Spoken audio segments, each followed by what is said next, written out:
Hello, Year 6. We're going to read Chapter 5 of Pig Heart Boy. So, Chapter 5, Decision. Are you nuts? Are you completely round the twist? Marlon couldn't believe his ears. I didn't answer. I just bit back the smile tugging at the corners of my mouth. You're not going to do it, are you?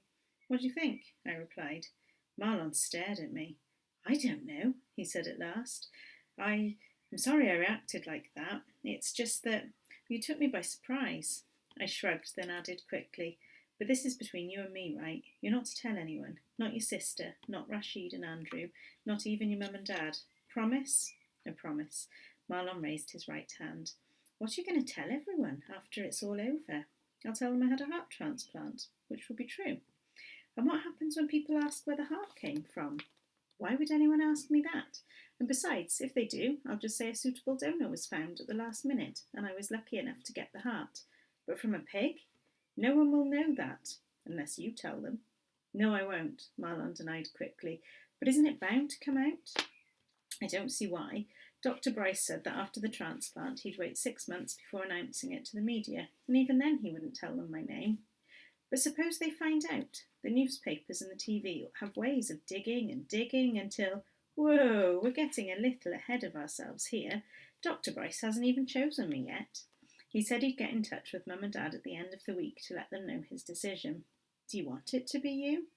Eyebrows raised, I tilted my head to one side as I regarded my friend. I'm sorry. I guess it's a silly question, Marlon mumbled. I shook my head. Not really. It's just that you and Mum and Dad and all my other friends are perfectly healthy. From where you're standing, you're going to live forever. But from where I'm standing, I can't see myself here this time next year. Marlon turned away, the way he always did whenever the subject of my lifespan came up. I tried not to mind. I really did. After all, Marlon certainly wasn't the first to do that, and I knew he wouldn't be the last. It was such a common reaction. Mum and Dad argued, my Aunt Louise always had to go to the bathroom, and everyone else turned away or changed the subject, or both, except for Nan. But then she was always talking about the topic of death and dying. She said at her age it was a topic that interested her. In some ways it made a refreshing change. It was just a shame she lived over 200 miles away in Bolton. And pouring out my troubles to her on the phone rather than face to face wasn't the same. I longed for someone, anyone, I could just talk to. Someone who would listen while I said all the things that boiled and bubbled deep inside me, but which had never been said out loud. All the things that felt like molten lava, just waiting to erupt, and then watch out. But that person didn't exist, and it made me feel alone and very lonely. But from a pig! Marlon still couldn't get over it. Don't you mind? I mean, I know it's a chance for you to be healthy and all of that, but don't you mind? Marlon, if it was the heart of a cockroach, I'd still want it, I told him straight. Yeah, but a pig? Marlon, you're not listening to me, I said patiently. I don't mind. The truth is, I don't care if it means I will live longer. But aren't you afraid that the pig's heart will somehow change you? Change me? How? I don't know. Maybe it will, Marlon trailed off anguished. I couldn't help it. I burst out laughing. Turn me into a pig? Do you think I'll start walking on all fours and grow bristles and turn pink? Cam, that's not funny, Marlon fumed. You don't know what that kind of thing will do to you once it's inside you. I know it won't turn me into a pig, that's for sure. My brain will be the same, and my soul, the thing that makes me me, that'll be the same. You believe you've got a soul? Of course, I said surprised. Don't you? I don't know. I don't know very much of anything. You confuse me. I don't mean to, I sighed. I know, but you... Go on, never mind. Marlon looked away. Marlon, I'll be exactly the same after the operation as before, except I'll be fitter, that's all. Nothing else is going to change. You reckon? I stared at Marlon. For one brief instant I thought that maybe he was on the wind-up, but his expression was deadly serious. Marlon, look at me, I ordered. Take a good look. Marlon looked me straight in the eye. Physically I'll change. That's the whole point. I'll be healthier. But inside I won't. I mean, of course I will. I'll have a new heart. But inside where it counts, I won't change. Don't you believe that? I guess. It's simple, really. This is my chance at life, and I am going to grab it. Marlon smiled faintly. What's the matter? I asked. You like saying that, don't you? Saying what? It's simple, really. That's your catchphrase. Marlon's smile broadened. Is it? I hadn't realised. Everything to you is always simple, really, said Marlon. You're one of the brainiest in the class. Your house is brilliant, your mum and dad think the sun shines from your nostrils, and you're always so cheerful. How do you do it? It's my natural wit, charm, and sophistication, I said, my tongue firmly planted in my cheek. Marlon, sometimes you come out with some real rubbish. My mum and dad are always too busy with arguing with each other to notice the sun shining from anywhere, including my nostrils. Our house is always a tip, and as for being one of the brainiest in the class, it's just that I do a lot of reading. I don't have the energy to do much else. I wish I did, and that's what this is all about. Do you understand? Marlon looked at me and nodded slowly. I sighed inwardly. Had Marlon got the point now? Maybe on a very basic level, but how could he or Mum or Dad or anyone else not in the same boat understand what I was going through? How could they know what it was like to drink in every sight, every sound, every taste, every word around you, because it might be the last time you had that experience?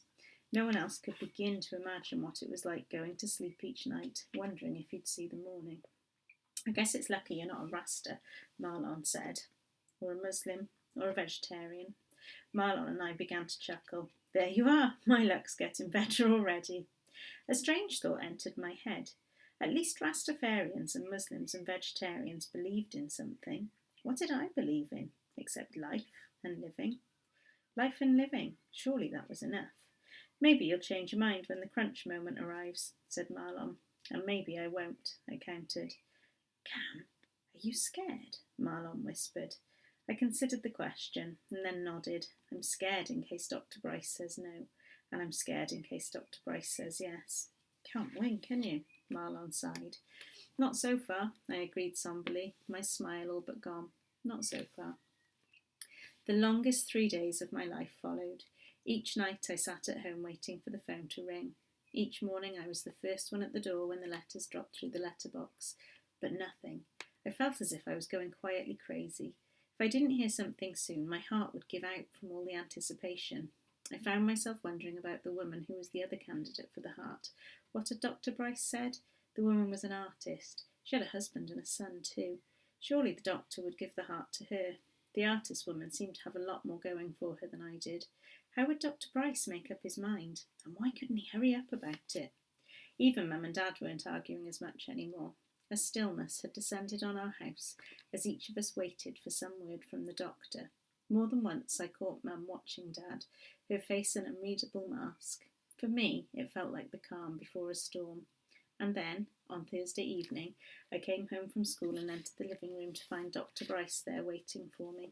I searched for clues on the faces of Mum and Dad, but had no luck. Hello, Dr. Bryce. Hello, Cameron. How are you? Okay. I couldn't think of anything else to say. Would you like to sit down? The doctor indicated the chair as if it was his house, but my mum and dad didn't even notice. I realised that they were as much in the dark over the doctor's decision as I was. I sat down, my legs suddenly shaky. I felt I should be here to tell you of my decision in person, Dr. Bryce explained. It's not me. It's not me. The words spun in my head. I wasn't surprised. I had no right to be surprised, but the sense of intense disappointment I felt was overwhelming.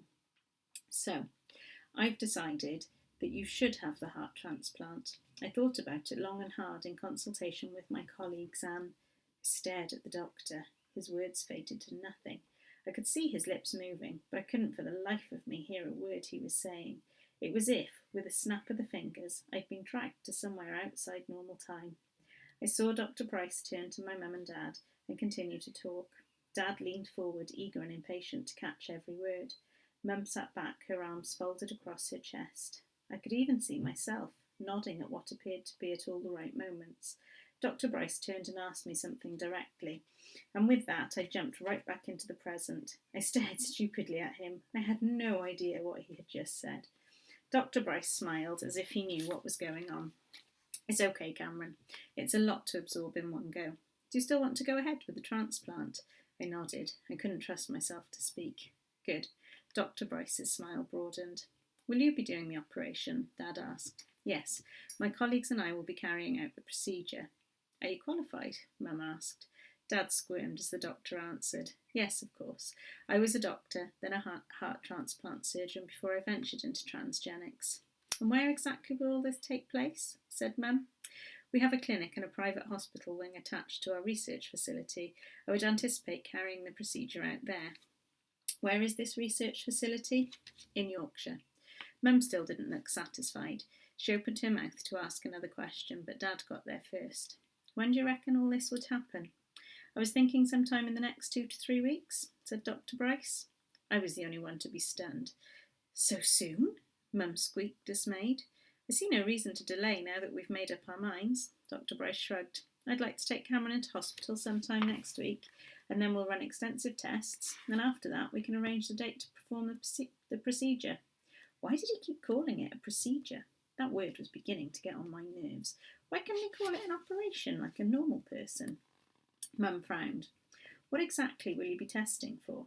I mean, is there still a chance you might change your mind? It's extremely unlikely. We've had Cameron's notes from his doctor and from your local hospital, so I'm not anticipating anything, shall we say, untoward. Are the pigs at your research facility too? I asked. The doctor nodded. Including the one whose heart I'll get. What was her name? Trudy? Yes, to both questions. I considered. Can I meet her, please? Can I meet Trudy? Why on earth do you want to see the pig? Dad was astounded. I just want to see her, I said. There's no reason for it, Cam. Dr. Bryce's voice was gentle but insistent, beside which Trudy and the rest of her family are kept in a controlled environment. It would take all kinds of wrangling to get you in to see her. If I'm going to get her heart, then I'd like to see her first, I persisted. When Dad opened his mouth to argue, I shook my head quickly. No, Dad, don't try and talk me out of it. I want to see her, I really do. I'm not going to back out or turn into a vegan. It's just I want to see what I'm getting myself into. Please? Dad scrutinised me and then sighed. You're really serious about this, aren't you? I nodded. We all turned to Dr. Bryce, whose brows were creased in a deep frown. Cam, I would rather you didn't. But I'm going to be there anyway, so why can't I? I pointed out. I'm not going to change my mind or smuggle the pig across the Yorkshire moors or anything. I promise. I don't think. If he wants to see the pig, I don't see what harm it could do, said Mum firmly. In the light of all the things you intend to do to my son, I think granting this little request is the least you can do. I don't think it's a good idea, Dad argued. But Cameron does, and as you keep saying, this isn't about you or me. It's about Cameron. Dr. Bryce didn't look at all happy. This is against my better judgment, but all right then, I'll see what I can do. Even now he looked as if he was searching for a way to get out of it. Mum and Dad glared at each other. Are you really sure you want to see Trudy? Dr. Bryce asked intently. I nodded. I was hardly likely to change my mind in the space of 5 seconds. I didn't know why I wanted to see Trudy. If Trudy had been human, but she wasn't, and there was no point in speculating. Trudy was a pig. There were no ifs, ands, or buts about it. I couldn't work out how I felt about it. That's why I had to see Trudy. Maybe then my mind would be clear, and I'd know how to feel about it. I couldn't think beyond that. I'd go and see the pig, and I'd take it from there. Very well, then. Dr. Bryce stood up. I have to go now, but I'll be in touch. I watched Mum and Dad leave the room as they escorted Dr. Bryce to the door. I could hear them whispering out in the hall, but I couldn't be bothered to eavesdrop. This whole situation was so bizarre. I wasn't sure whether I was on my head or my heels. And what would all this do to my family? It already felt as if we were holding on by our fingertips. This whole business might be the extra tap on the wedge needed to drive my family apart permanently. I live in a house full of unhappy people, I thought sadly, and a pig called Trudy was meant to change all of that.